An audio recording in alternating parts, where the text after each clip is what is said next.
Quero alcançar o status por comparação com meu vizinho, com quem mora perto de mim, com os meus parentes, com quem trabalha onde eu trabalho. Tem um carro tal, eu quero ter também. Moro em tal bairro, eu quero também. Quando isso começa a ser frustrado, que a crise econômica já começa a se insinuar em 2012, as pessoas migram de campo político eleitoral de um lado para o outro, que não foram educados para a vida em democracia.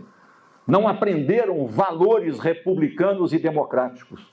Não viveram a experiência da educação do civismo democrático.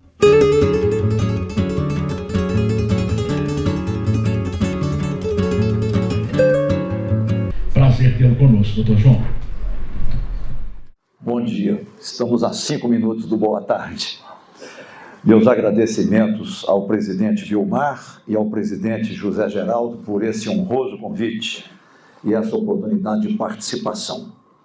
Meus cumprimentos à doutora Francesca pela excelente exposição que tanto esclareceu um assunto de alta relevância para a compreensão da democracia e a compreensão dos ataques à democracia. Muito grato por conhecê-la.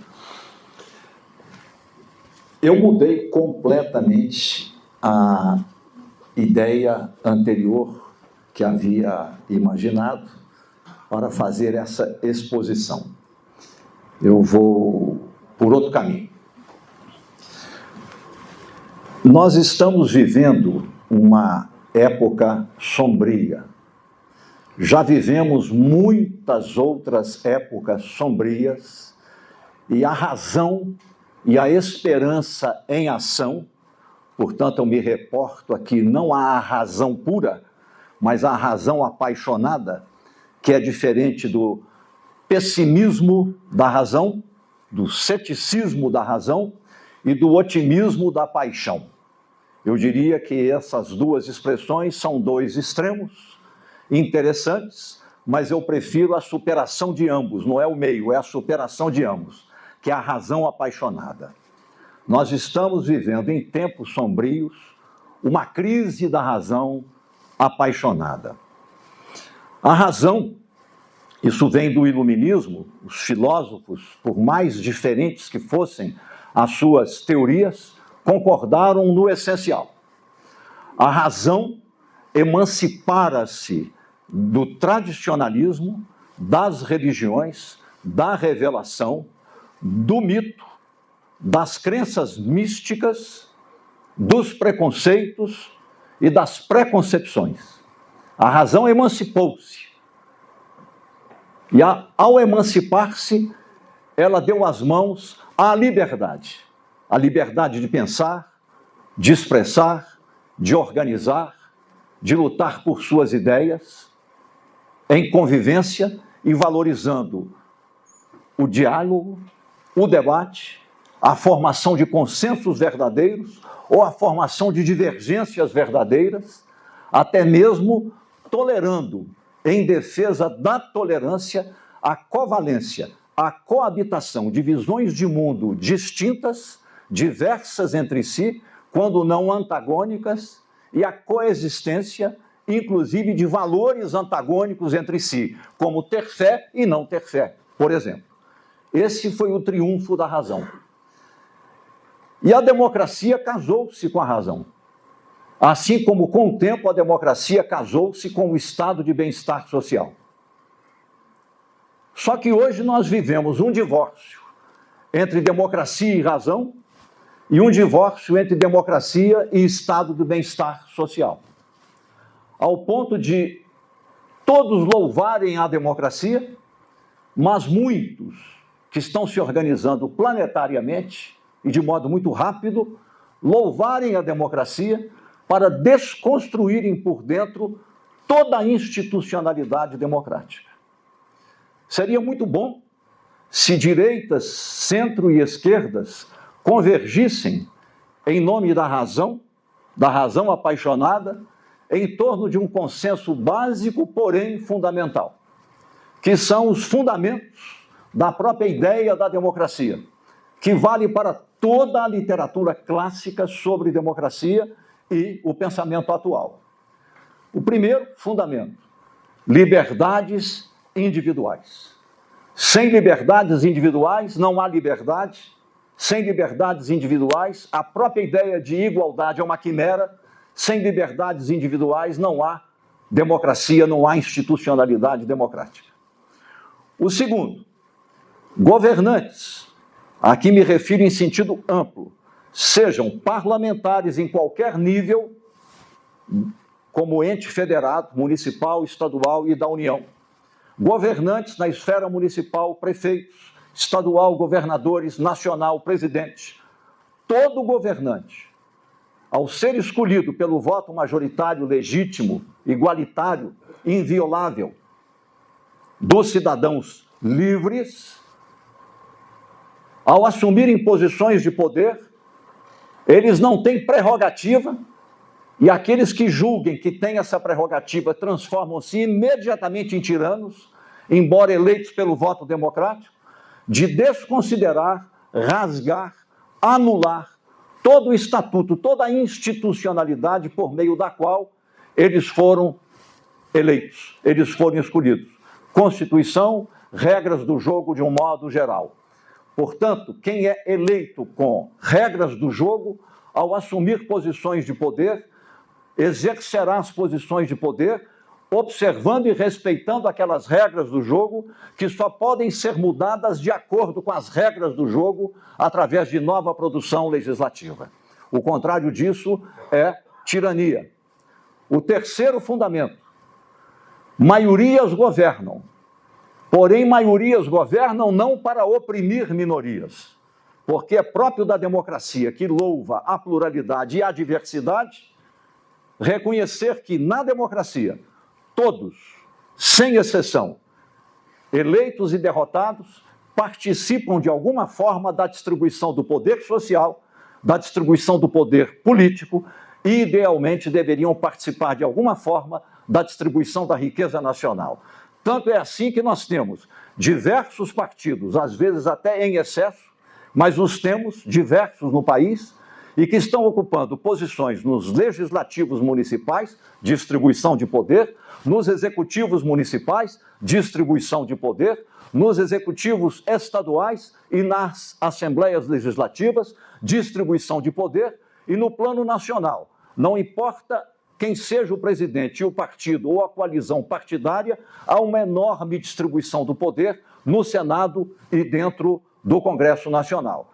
Portanto, a democracia, que tem que garantir o governo das maiorias, tem ao mesmo tempo que garantir que as maiorias não tiranizem as minorias, senão não é democracia, é tirania. O curioso em nosso país, no período mais recente, é que minorias estão reivindicando governarem apesar de maiorias. Apesar de maiorias. Então, esse é o terceiro fundamento. O quarto fundamento: a tripartição dos poderes. É utópico falar em harmonia perpétua. Nem a paz entre os anjos e os arcanjos é uma paz de harmonia perpétua. A paz da harmonia perpétua só há no reino dos cemitérios, onde a vida, qualquer que seja ela, a pluralidade, a diversidade, as tensões, as contradições, fazem parte da vida, tensões e resoluções. Assim são as relações entre os três poderes clássicos, o legislativo, o executivo e o judiciário, que têm graus de autonomia, se harmonizam, mas divergem, eventualmente conflitam, mas nós temos o recurso que vem da tradição da democracia americana, dos pesos e contrapesos, os conselhos, por exemplo, que provocam, em meio às tensões e, eventualmente, aos conflitos, a reaproximação, a convivência entre os poderes constitucionais instituídos. Portanto, o regime de pesos e de contrapesos é igualmente fundamental na democracia. Foi a institucionalidade, a força dos três poderes instituídos, a força das instituições de pesos e contrapesos, dentre outras razões, que nos permitiram que, há coisa de 1 ano e meio atrás, nós não estivéssemos submetidos a uma tirania e provavelmente ao abismo de uma guerra civil fratricida em nosso país. E um quinto fundamento: da democracia, que deveria ser um consenso civilizatório entre direitas, centro e esquerdas, é que quem é eleito governa. Quem perde a eleição dá demonstração pacífica de grandeza, de compromisso, passa a faixa ao perdedor e se prepare melhor para vencer as eleições numa próxima oportunidade, garantida constitucionalmente pela regra clássica da duração dos mandatos e do revezamento no poder através das sucessões eleitorais. Isso é a democracia minimalista. Eu não falei aqui de ideologia, eu não falei aqui de programas de governo, eu não falei aqui de propostas partidárias diversas. Todos nós, qualquer um de nós, se louva a democracia minimalista, nunca deixará de ser, que é um ser humano, que tem razão, emoções, preferências, desejos, paixões. Paixão é a continuidade do desejo no tempo. Razão apaixonada é a continuidade da razão no tempo, liberta da neurose no plano individual subjetivo e liberta dos constrangimentos que nós falávamos anteriormente, senão a razão não seria razão. Mas é uma razão apaixonada, porque não há uma razão pura, uma razão neutra, uma razão desumanizada. A razão é humanizada e ela está na convivência, na coabitação, em meio a tensões, a contradições, a conflitos, a preferências distintas, por isso, razão apaixonada. Mas razão porque ela louva a institucionalidade da democracia, que é o território eleito e natural da vida dela, onde ela pode prosperar em liberdade. Em liberdade. Entretanto, se nós estamos vivendo, eu não diria um crepúsculo da razão, que nem quando o nazismo, o fascismo, triunfaram durante anos em praticamente todo o território continental europeu, e dominaram praticamente toda a Ásia, inclusive parte do território da China, e quase penetraram na Índia. Por um triz não penetraram na Índia, por um triz não penetraram na Oceania, na Austrália, mas dominaram o Pacífico, dominaram o continente europeu, expandiram-se muito, chegaram a dominar o Atlântico Norte e o Atlântico Sul, e quando começaram a perder o domínio dos céus sobre o Reino Unido, ali começa a debacle, quando os Estados Unidos da América atacados entram na guerra, o jogo vira, essa história todo mundo conhece. Então não há razão para nós imaginarmos uma espécie de crepúsculo da razão. Nós já vivemos situações graves, mais graves do que essa, situações planetárias mundiais, e isso pode ser superado se a razão apaixonada se repensar e se transformar em esperança, em ação. Esperança não é esperança que espera passivamente que outro faça ou que ocorra um mistério, que é outra coisa da qual a razão se libertou. Se libertou de todos os mistérios, senão ela não seria razão. É muito sombrio o que nós estamos vivendo. Por exemplo, um Hamas que se constitui como autodefesa e no seu momento mais áureo, como representante do povo palestino em Gaza, não entro em detalhe, não entro no mérito, e muito menos em preferências, comete um ato terrorista assassino, invade o território do Estado de Israel, que tem todo o direito de existir como um Estado soberano e independente, assim como o povo palestino tem todo o direito de existir como um Estado soberano e independente, mata mais de 1.000 pessoas e, em resposta legítima, o governo do povo de Israel, em nome do povo de Israel, faz uma retaliação.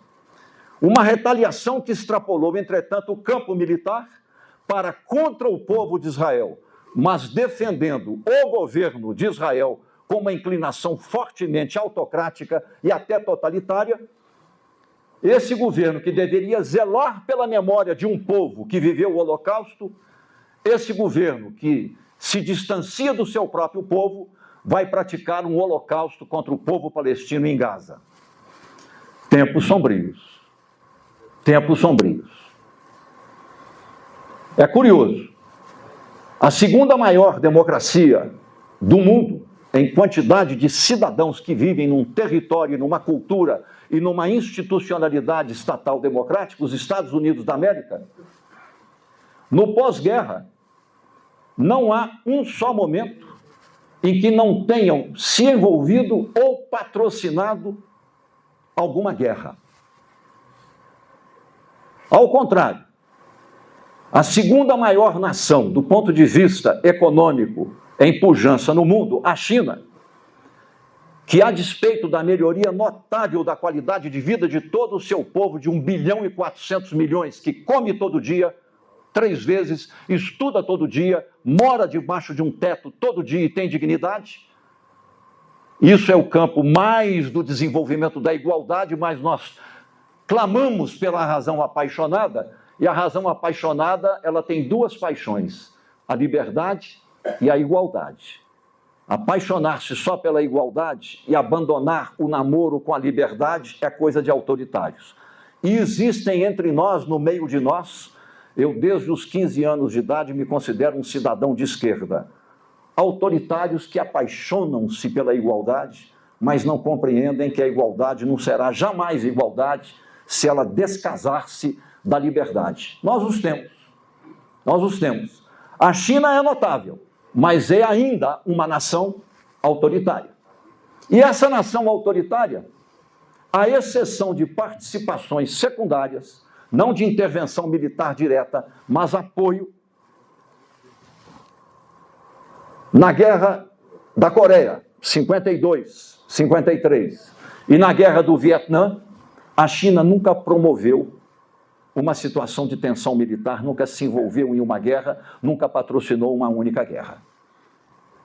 A democracia deveria ser a que mais zelasse pela paz universal. Não é isso que nós estamos presenciando. E tudo isso começa, por assim dizer, a criar uma névoa sombria em torno do próprio ideal da democracia.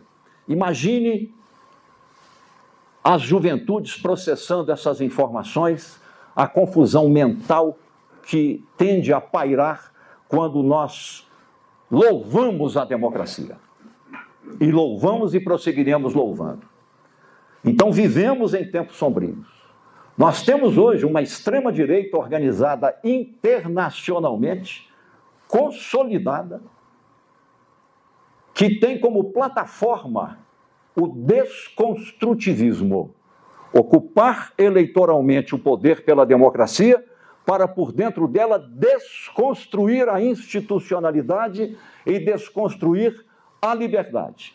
Isso tem um viés soberanista, como Putin, por exemplo, que é a política de império ao ponto de produzir uma guerra de invasão, e tem, por outro lado, o desconstrutivismo, como nós experimentamos no Brasil, no período que data do impeachment da presidente Dilma Rousseff, goste-se ou não do PT, mas não há nenhuma razão que explique e justifique aquele impeachment, a não ser nada mais, nada menos do que desvario ideológico, extremismo ideológico e político para desconstruir, destruir instituições e adiante a própria democracia, como testemunhamos as não tentativas, ações concretas, como muito bem disse o ministro Alexandre de Moraes. Não houve nenhuma tentativa. Tentativa é algo muito subjetivo. Talvez não fosse fato jurídico. Não houve tentativa. Houve ação deliberada em processo, em acumulação, para gerar golpes de Estado. Então, é fato, não é hipótese, não é tentativa, é ação concreta, materializada, concretizada, até com testemunhos e até com farta documentação também testemunhal.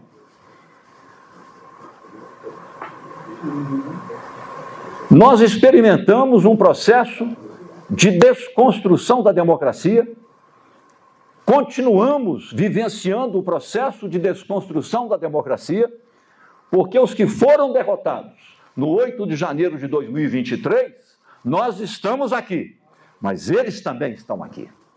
E eles estão empoderados, fortalecidos, penetraram capilarizando-se nos interiores do Brasil, formaram um bloco histórico do agronegócio com capital financeiro isso se expandiu e atraiu outras elites econômicas, penetraram fundo nas classes médias a partir da desconstrução do PSDB, que era uma espécie de campo do centrismo democrático brasileiro, que atraía a paixão das classes médias e o voto das classes médias, com a debacle do PSDB e do centro democrático, pelas resistências às esquerdas, houve uma espécie de gravitação em direção à direita e logo em seguida em direção à extrema-direita, pelo menos no momento da decisão eleitoral. O pior passou, saímos do abismo, da borda do abismo da guerra civil, mas eles também estão aqui, organizadíssimos, e um dos triunfos dessa extrema-direita, como muitíssimo bem exposto pela nossa predecessora aqui, foi a reforma trabalhista. A pergunta que eu gostaria de fazer é o inverso de ficar criticando a extrema-direita e sua desconstrução institucional e os seus ataques deliberados, intencionais à democracia, que é o seu propósito final. Antes, uma reflexão. Se o movimento sindical, os líderes sindicais, quaisquer que sejam suas posições, preferências partidárias, políticas, ideológicas ou ausência delas, não se colocarem de acordo em torno daqueles 5 fundamentos da democracia minimalista e doravante recusarem alianças políticas e eleitorais com a extrema-direita ou com as direitas semileais à democracia. O que é a direita semileal à democracia? Ela faz o discurso da democracia, mas ela aplaude, se não louva, alia-se e participa de governo de autoritários, legitimando-os. E as consequências nós teremos depois, por exemplo, na votação de uma reforma trabalhista, que tudo tem menos de reforma trabalhista, porque é um ataque do capital ao trabalho, e um ataque ideologicamente muito bem construído, diante do que nós, fragilizados, não soubemos criar alternativa. Eu quero começar por isso. Dentro da crise, a crise do progressismo. O que é o progressismo? É a ideia de que uma sociedade ou um mundo melhor é possível pela ação coletiva, obviamente, em democracia. Por que nós vivemos gloriosamente da Constituição de 1988, após 21 anos de luta contra a ditadura militar e uma transição que se queria conservadora, mas que as ruas arrebentaram as portas do limite conservador e fizemos uma Assembleia Nacional Constituinte, democrática, democratizante e reformista, vide o artigo 5º da Constituição, que capitula dentro dele toda a Declaração Universal dos Direitos do Homem de 1948, aprovada unanimemente pelas nações que formaram a Organização das Nações Unidas, afora os fundamentos ou cláusulas pétreas da nossa República Federativa, da nossa democracia no Brasil. Nós conquistamos aquilo e vivemos 25 anos, os nossos anos gloriosos que a Europa viveu, de 45 a 75. Nós vivemos de 1988 a 2013. 2013, o Vilmar tem razão, é uma marca que precisa ser compreendida. Os brasileiros elegeram Collor, Lula quase chega lá. Os brasileiros decidiram o impeachment do Collor nas ruas. Itamar Franco assumiu. Fernando Henrique Cardoso, PSDB, foi eleito. Os brasileiros reelegeram Fernando Henrique Cardoso. Foram 8 anos de governos democráticos, republicanos, progressistas, que me permitam, meus grandes companheiros do Partido dos Trabalhadores, de que eu fui um dos fundadores nacionais e sou amigo pessoal de Luiz Inácio Lula da Silva, mas não é só o cabelo branco e a barba branca, são os meus valores éticos e o louvor que tenho, a justiça e a verdade. Meus companheiros nunca receberam herança maldita alguma. Isso fica por conta de momentos infelizes que você explica pelas paixões políticas e eleitorais. Fomos um contínuo civilizatório de construtivismo democrático, de reformas nesse país, e o Plano Real não é pouca coisa. O Plano Real eliminou uma inflação de 2.500% ao ano, que fazia do pobre miserável, e fazia do miserável um faminto, e fazia das classes médias quase que classes médias proletarizadas. Não podemos esquecer, isso é uma conquista civilizatória de ontem. As reformas educacionais que foram feitas, a reforma institucional que foi feita eliminando 4 ministérios militares e criando o Ministério Civil da Defesa. Só isso bastaria para reconhecer o progressismo dos governos do PSDB, embora o PSDB, não o presidente Fernando Henrique Cardoso, tenha renunciado às suas próprias crenças e não teve a coragem, nem política, nem moral, de praticar social-democracia em plenitude. Coube ao governo de um operário, coube aos governos de um partido que se queria socialista, praticar social-democracia no país. Eu sou um social-democrata. Eu fui revolucionário no tempo certo. Eu vivi a ditadura militar 21 anos. Eu fui preso político quase 2 anos. Eu fui torturado 4 meses. Quando eu saí, quiseram me matar, eu tive que ir para o exílio para não morrer. E fui o primeiro a voltar. E ao voltar, no início de 73, participei de tudo que significou a reconstrução da sociedade civil no Brasil. Comunidades eclesiais de base, movimento sindical, apoio a greves, movimento rural, de sindicalização rural, movimentos ambientais, tudo, até coordenar a campanha das diretas em Minas Gerais, como deputado estadual eleito pelo PT em 1984, de tudo nós participamos. Então, os que são mais jovens, eu entendo a juventude, mas calcem as sandálias de São Francisco, antes de falar com quem viveu tudo isso, o que é o caminho da esquerda. Por que nós chegamos ao ponto a que nós chegamos? Também, depois de termos eleito Fernando Henrique Cardoso 2 vezes, no campo do progressismo, eleito e reeleito Lula, que a partir da Constituição de 88, em cima do colosso da Constituição, na verdade, deu continuidade e ampliou muito a consolidação do SUS, e construiu um conjunto de políticas públicas sociais setoriais que, em conjunto, formam uma constelação solar luminosa, que é o nosso estado de bem-estar social, sob ataque permanente, mas ele aí está. Ele aí está. Nós temos, pelo menos, 2 políticas públicas socialistas notáveis nesse país. O SUS, que a democracia americana não tem, e a educação pública gratuita e universal, estatal na provisão, mas comunitária na gestão. Que, aliás, os Estados Unidos capitalistas também têm uma política socialista em educação pública, gratuita, universal e comunitária. Lá é mais comunitária do que a nossa aqui. Que coisa curiosa. Capitalismo e políticas públicas socialistas podem coabitar. Isso tem nome. Social-democracia. Ou democracia institucional, mais estado de bem-estar social, reformismo democrático.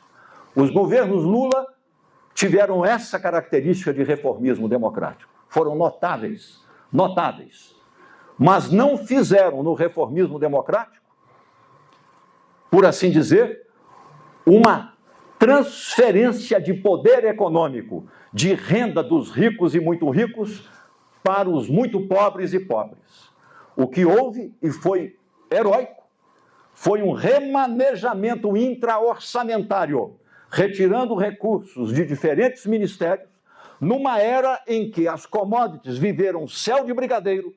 Meritoriamente, os governos Lula formaram um colchão de quase 400 bilhões de dólares contra os ataques especulativos externos e contribuindo para a estabilidade da moeda. Cumpriu-se a trindade que veio do neoliberalismo, controle da inflação com metas anuais dentro de uma banda de máximo e de mínimo, política cambial flexível e controle da moeda, controle macroeconômico, Isso se manteve integralmente ao longo dos governos Lula. Foi quebrado nos governos Dilma. Manteve-se ao longo dos governos Lula, que foram governos triunfais do ponto de vista de construtivismo da democracia, ampliando-a com um estado de bem-estar social que eu não diria consolidado, que estivemos ameaçados ontem, e o governo Bolsonaro foi uma ameaça permanente ao estado de bem-estar social. Vem o primeiro governo Dilma, que em 2012 chega a um patamar de mais de 80% de popularidade, mas não nos esqueçamos.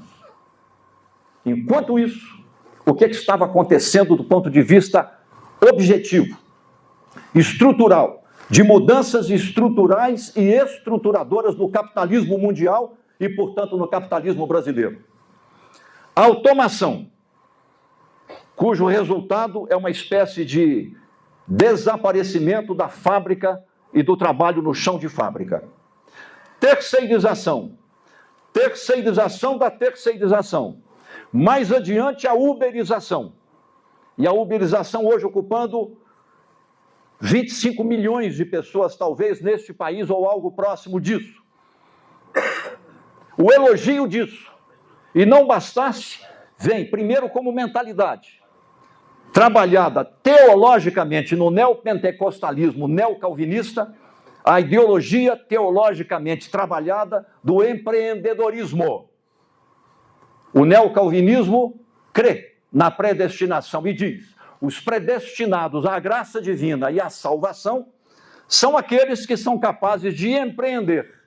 Ou seja, não há capitalismo, não há estrutura de classes sociais, não há, de alguma forma, desigualdade social, não há contradições sociais, não há pobreza como fenômeno social. O que há é o indivíduo, circunstâncias e suas escolhas, seja anjo, mártir e herói, e torne-se um empreendedor, mesmo sendo um proletário, que não tem nem o chão onde mora, paga aluguel, paga prestação de motocicleta, trabalha 14 horas por dia na motocicleta entregando pizza, que daqui a pouco esse instrumento que voa, o drone, vai entregar pizza. Você vai dizer, 19º andar, na terceira janela da esquerda para a direita. O drone chega com a pizza e os 25 milhões de trabalhos uberizados vão desaparecer, que o piloto de avião não vai existir como ser humano, vai ser tecnologia, porque está comprovado, comparando, que não há risco, não vai aparecer o condutor de locomotiva, o motorista de ônibus, o motorista de caminhão e o motorista de táxi, como já está acontecendo na China. Você vai entrar no carro e não tem motorista. E os empregos, para onde vão, se não houver uma revolução simultânea na educação? Volto ao ponto. Por que vivemos 25 anos gloriosos de democracia institucionalizada e reformismo democrático com a construção do estado de bem-estar social? E isso começa a ser desconstruído ou quase desconstruído a partir de 2012. 2012, durante um ano, julgamento do Mensalão. E as esquerdas cometeram um erro. Todos os partidos têm a impressão digital no erro. As esquerdas tinham que reconhecer que houve no meio de nós aqueles que participaram e puni-los, ao invés de tapar o sol com a peneira. Ao invés de tapar o sol com a peneira. Foi um grave erro.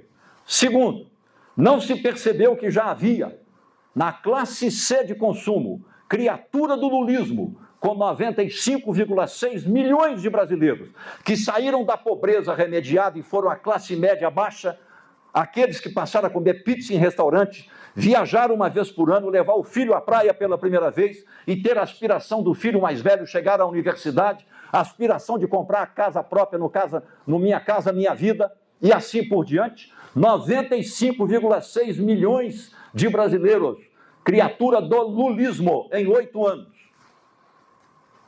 Qual foi o problema? As expectativas que tinham eram puramente materiais.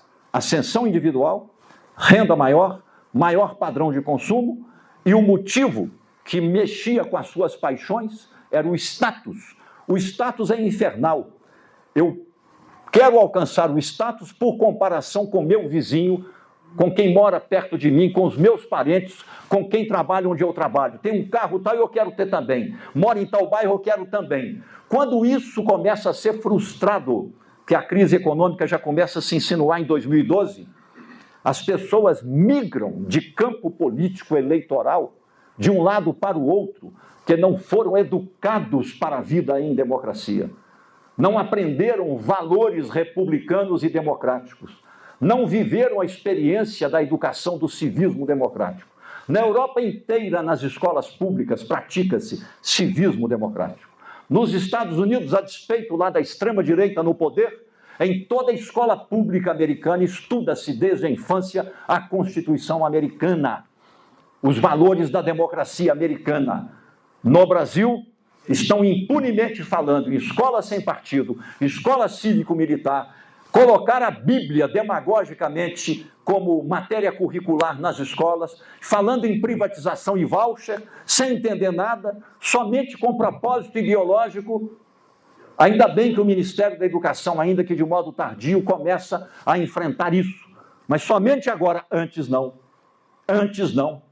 Nós não cuidamos de educar para o civismo democrático. Não é educação ideológica ou partidarizada. Educar para compreender a Constituição, o melhor da ciência política a respeito de democracia. Nós não formamos uma geração nessa perspectiva. Ela foi para o consumismo. Essa autocrítica ainda não ouvi de ninguém. Ainda não ouvi de ninguém. Por enquanto, o sociólogo aqui está falando sozinho. O problema do mensalão parece um tabu entre as esquerdas. Deveriam enfrentar, senão vira uma neurose. Seguiu-se a isso o 2013, aquele fenômeno de massas, que todas as classes sociais foram às ruas, todas as idades foram às ruas, cada qual com seu cartaz, cada qual com a sua ideia, sua visão de mundo, sua paixão, sua inclinação e a sua frase. E dominava o ambiente o quê? Menos Brasília e mais Brasil, isto é, um ataque à democracia, um ataque ao governo, um ataque às políticas públicas. Menos Estado e mais indivíduo. E nesse meio tempo, a ideologia, mentalidade, melhor dizendo, veio inclusive com orientação teológica, e pobres, jovens, nas favelas, nas periferias, jovens, pardos e pretos, vangloriando-se ao xingar o Estado e ao dizerem: eu sou patrão de mim mesmo, trabalhando 14 horas por dia, proletarizado, endividado, com risco de ir para o pronto-socorro num acidente grave a qualquer momento, pagando aluguel, sem ter aposentadoria, sem ter plano de saúde, sem ter nenhum direito social, mas emancipado, auto-vangloriando-se, porque é patrão de si mesmo.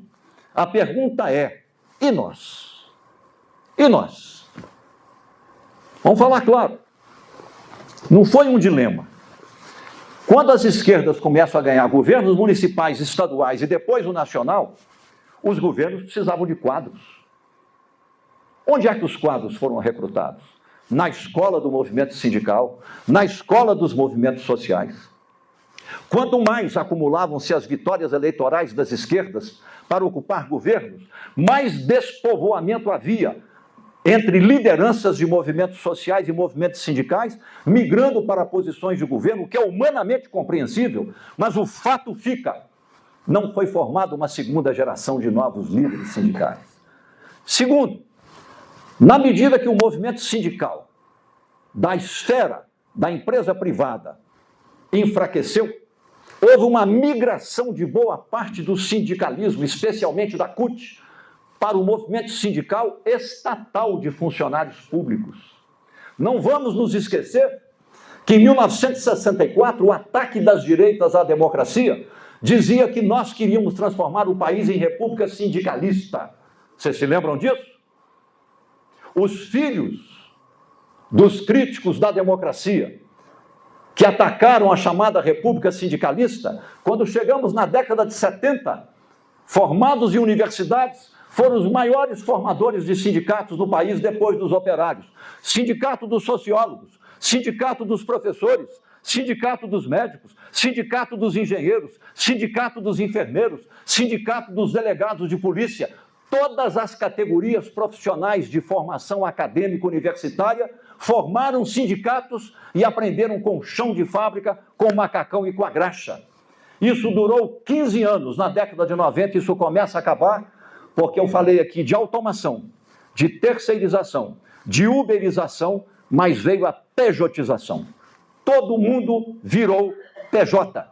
E ao virar PJ, houve uma generalizada deserção em relação aos sindicatos originários, que foram perdendo significado. Simplesmente porque você não tem mais como defender um médico assalariado com carteira do trabalho, que ele está pejotizado. O capitalismo vive crises quase agônicas, mas tem uma capacidade de autossuperação e caminha demoniacamente sobre as águas. E aí está.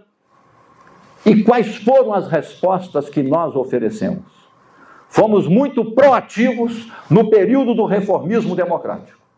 E, curiosamente, agora, para cumprir o tempo, que eu gosto de cumprir o tempo, já fui avisado, faltam 5 minutos, nós estamos no limiar de uma conquista democrática extraordinária, que poderia, de fato, coroar o início da social-democracia no país com transferência de renda, transferência real de riqueza, de poder econômico, de muito ricos e ricos para os mais pobres e as classes médias. A reforma tributária 2, que o presidente procura colocar na agenda, mas o Congresso está, até agora, recusando que essa agenda penetre com prioridade e não se sabe se isso será votado até 2026. Se não for em 2025, muito menos em 2026. É muito simples.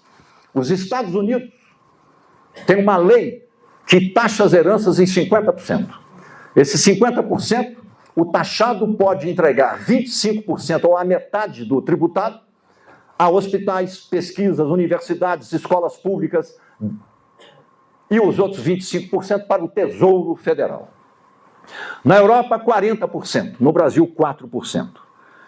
Nós estamos propondo 20%, para chegar a 10%. Vai passar?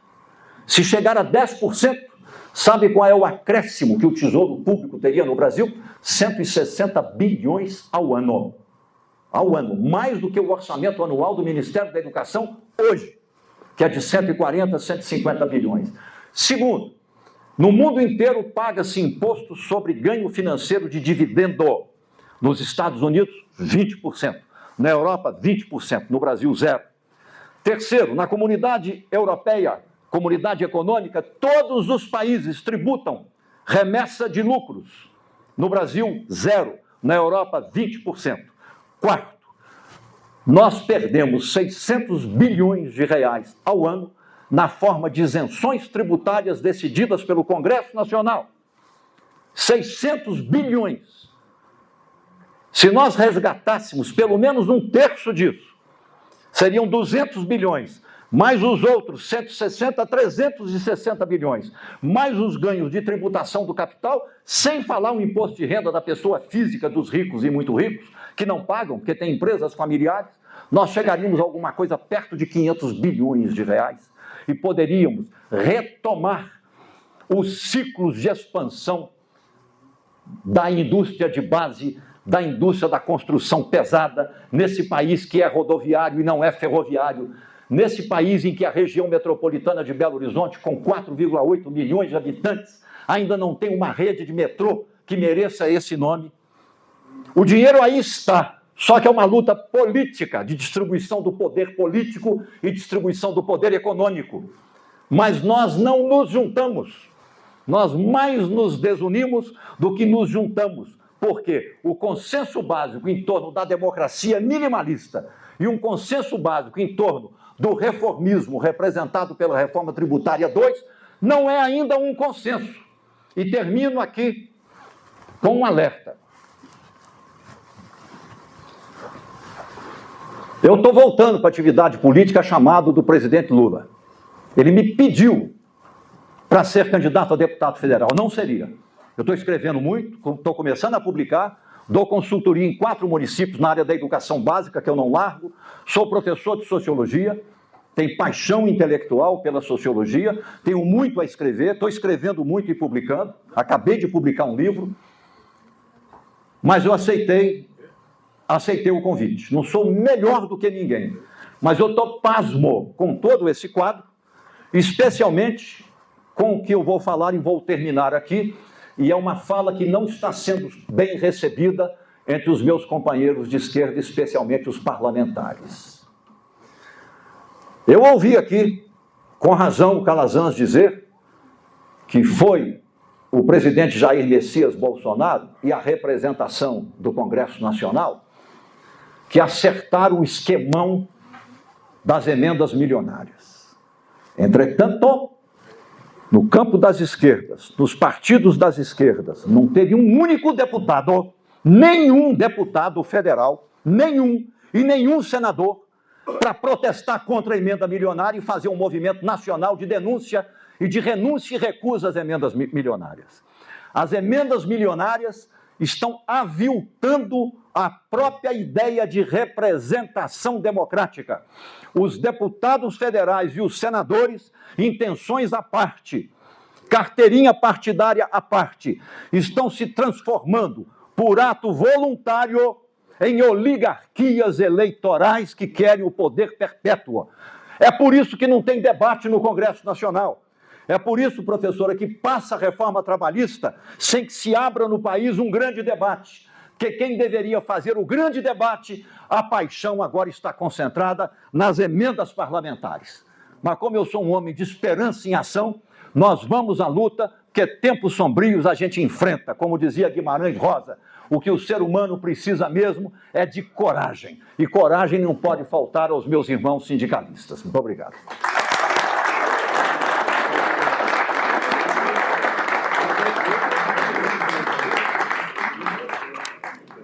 Parabéns, doutor João Batista Marisquia. Pessoal, por gentileza, 2 inscrições, 2 considerações, debates, perguntas, interações, antes do nosso intervalo para o almoço, por gentileza.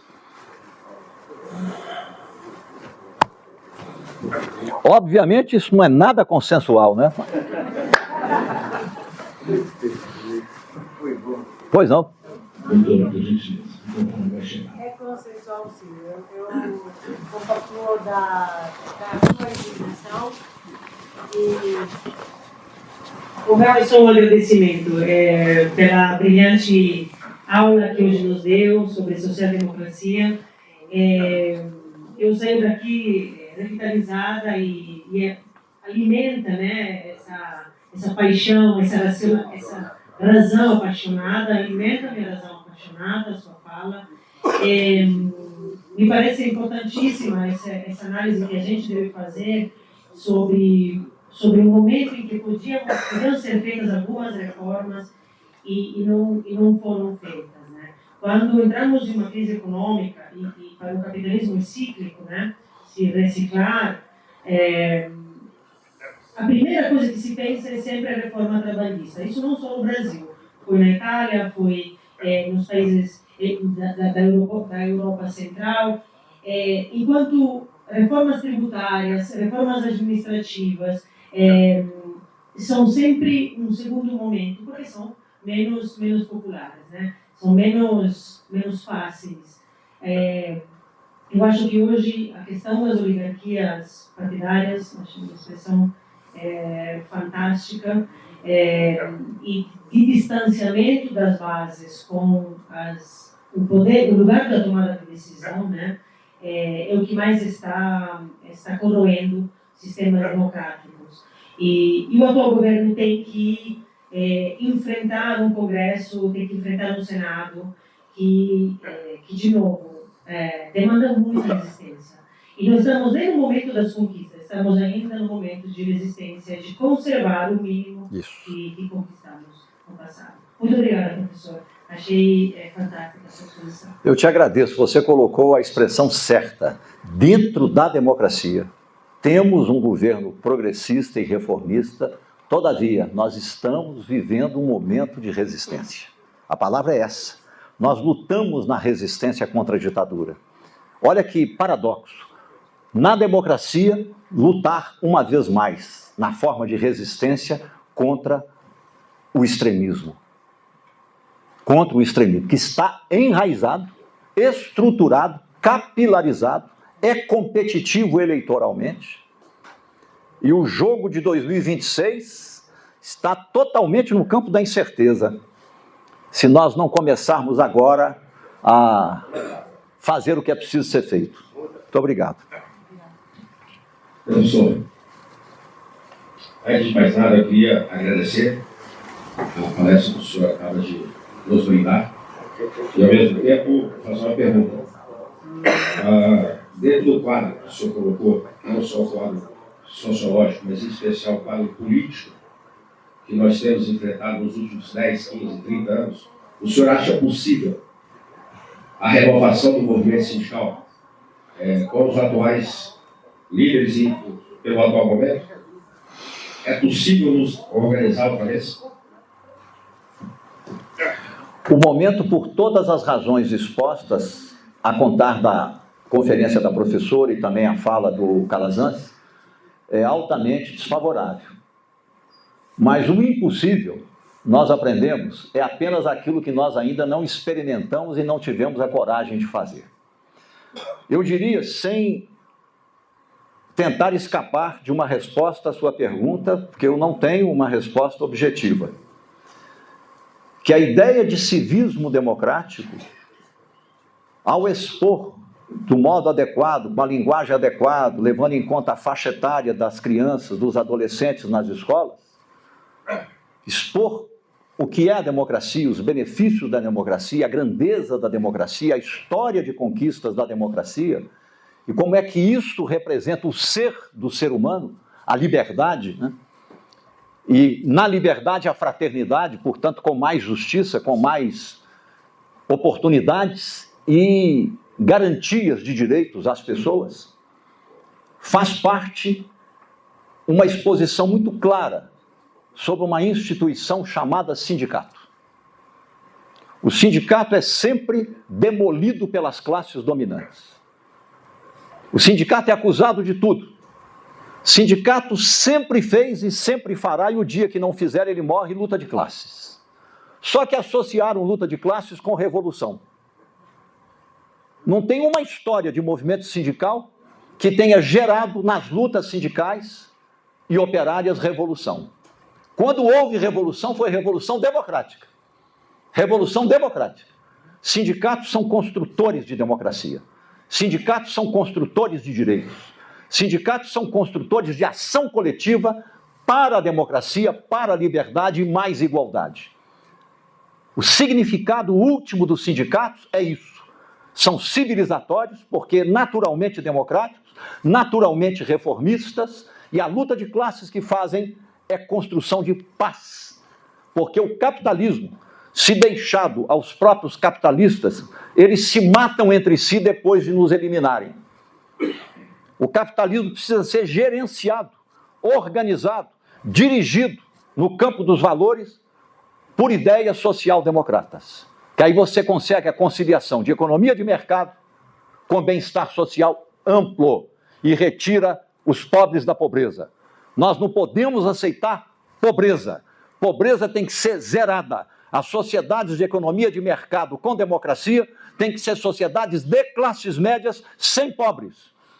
E o operário que houver mais sofisticado, mais escolarizado, tem que ser um operário de vida de classe média, que, aliás, era a visão do sindicalista Lula no final da década de 70. O que dizia o Sindicato de São Bernardo, o sindicalismo moderno que surgiu como sindicalismo de lutas? Nossos filhos têm direito à universidade, os operários têm direito à casa própria, as famílias operárias têm direito a 30 dias de férias por ano nas férias por ano nas praias, as famílias têm direito a frequentar restaurante. Falava-se isso em São Bernardo em 1978 e 79.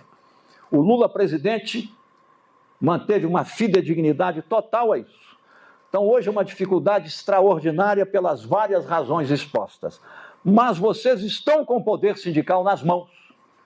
Vocês podem começar ali onde vocês atuam a fazer um trabalho de educação coletiva, procurarem as escolas, oferecerem palestras nas escolas, falarem sobre o sindicalismo nas escolas.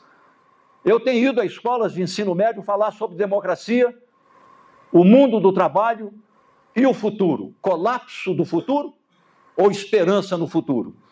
Não pode haver uma experiência mais fascinante.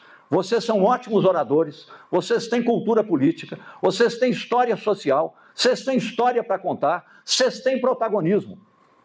Vamos começar a agendar com as escolas públicas do Brasil, os dirigentes sindicais irem lá fazer palestras sobre democracia e sindicalismo. Por que é importante o sindicato e o mundo do trabalho, o sindicato e os direitos? Eu acho que os estudantes de ensino médio adorariam receber vocês. É o máximo que eu posso responder.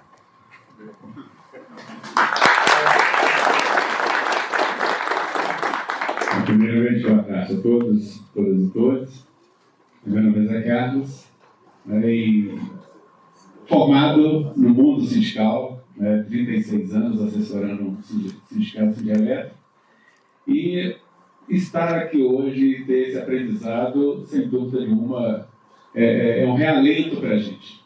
Quando a gente viu toda a destruição do movimento sindical dentro da famigerada reforma trabalhista, e a gente acompanha o nível de organização e o desastre com a uberização. E ver as suas palavras aqui hoje, que quando a gente fala de renovar, a gente quer sempre pessoas novas, a juventude, e muitos se falam disso, mas há espaço para a gente fazer renovação com cabeças brancas. Das esperanças. Sem dúvida. Nós temos que furar essa bolha, nós temos que sair daquilo que nos colocaram. Isso. Porque eu li um livro chamado O maior problema que nós tivemos foi como é que chama, gente? A organização da classe trabalhadora, a judicialização, não, a regulamentação da classe trabalhadora. Quando nós aceitamos o judiciário nos impor e a ponto da gente viver sobre a rege do juridiquês, e a gente não consegue romper com as armadilhas que ele foi nos colocado. Então, mais é parabenizar por essas palavras, e saber que nós ainda temos ainda condição de superar tudo isso que está posto. Muito obrigado.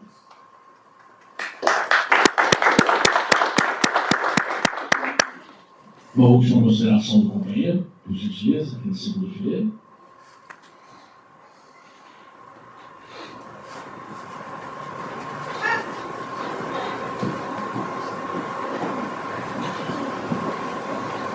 Meu nome é Adolfo Frigório, estou representando o Sindicato de Comissão Civil de Contagem e Região. A gente vê tantas reformas da Previdência, que eu chamo de reforma da Previdência, reformas tributárias, várias reformas. Dentro dessa democracia que foi colocada aqui pelo senhor, eu queria fazer uma pergunta. Dentro dessa democracia, cabe uma reforma política e uma reforma do judiciário? Cabe com uma visão de processo. A reforma política é um longo prazo, mas o longo prazo não é uma miragem, não é uma ficção. O longo prazo, para a razão, é uma sucessão de curtos prazos. Então, nós temos algumas etapas a vencer. Eu diria que, nesse momento, nós precisamos abrir uma luta nacional. Eu quero aqui dar o meu louvor à deputada de São Paulo, Érica, por ter aberto essa porta notável de esperança com a luta contra a jornada 6x1. Nós não podemos abrir mão da jornada 4x3. Nem que leve 2 décadas até chegar lá, passo a passo. Nós temos que falar isso todos os dias, manhã, tarde e noite, como um mantra. Jornada 4x3 no Brasil. Isso é construção democrática e é uma bandeira poderosa para o movimento sindical. Uma segunda questão que eu colocaria é a luta pela reforma tributária 2, mesmo que percamos agora, mas ela não pode deixar de ser uma bandeira ela é moderadíssima. Ela mexe com a estrutura das classes sociais? Mexe. Ela desloca poder econômico das classes dominantes para o campo popular? Desloca. Mas desloca quanto? Quanto? Não chega a 5% do poderio que eles têm. Só que ao invés de dinheiro intra-orçamentário retirado de outros ministérios, agora é dinheiro novo, que vem via tributação para políticas públicas sociais. É outra luta que não podemos abdicar. Quanto mais o movimento sindical, independentemente da questão partidária, assumir essas bandeiras nacionais, inclusive conclamar todos os chamados movimentos identitários, que têm o seu valor em si, são civilizatórios, democráticos, mas estão isolados e não conseguem enxergar o conjunto da obra. Se o movimento sindical assume uma posição forte no campo das lutas democráticas, o movimento sindical e os partidos de esquerda e os de centro democrático podem colocar esse horizonte que une em torno do mundo do trabalho e a democratização do mundo do trabalho e a melhoria das condições de vida. E nesse sentido, desde agora, respondendo sua pergunta, nós já temos que colocar na ordem do dia a imprescindibilidade de uma reforma política. Ela vai demorar provavelmente 20 anos, porque os que lá estão, as esquerdas e as direitas, não querem mudar nada. Não querem mudar nada. Ninguém quer abrir mão das emendas. Ninguém quer abrir mão das emendas. Se houver reforma, as emendas caem. Então não é esse Congresso que aí está. Os partidos também precisam de reformas. Se vai acontecer, eu não sei. Mas que vamos tentar, todos nós vamos tentar. Eu diria que a primeira grande coisa a ser feita é a unificação das eleições. A segunda, a extensão dos mandatos para 5 anos e o fim da reeleição. Porque a reeleição foi um erro do então presidente Fernando Henrique Cardoso. A reeleição reempodera demais quem já está no poder. O terceiro, fim das emendas milionárias. Fim das emendas milionárias. As emendas mataram o debate público. As emendas mataram a geração de ideias. As emendas mataram a paixão pela produção de ideias e pelo debate público. Tem muito xingatório. E tem muita exposição para a rede social. Expôs, saiu. Ninguém ouve o outro. Ninguém ouve mais o outro. Então, meu companheiro, é quase uma quimera. Mas é quase, não é. Se nós formos acumulando forças com essas conquistas tão fundamentais, estruturadoras, nós vamos colocando na ordem do dia a importância da reforma política para quem? Para os jovens do ensino médio, que já votam, adquirindo maior maturidade existencial e intelectual, podem compreender melhor que a democracia precisa de democratas. E os democratas precisam fazer a reforma política. Será a última das reformas. Será a última cidadela da extrema-direita, da reação extremista no Brasil. A resistência à reforma política. Porque do jeito que está, eles estão no inferno que eles queriam. É isso que eles queriam. E nós, pagando o pato.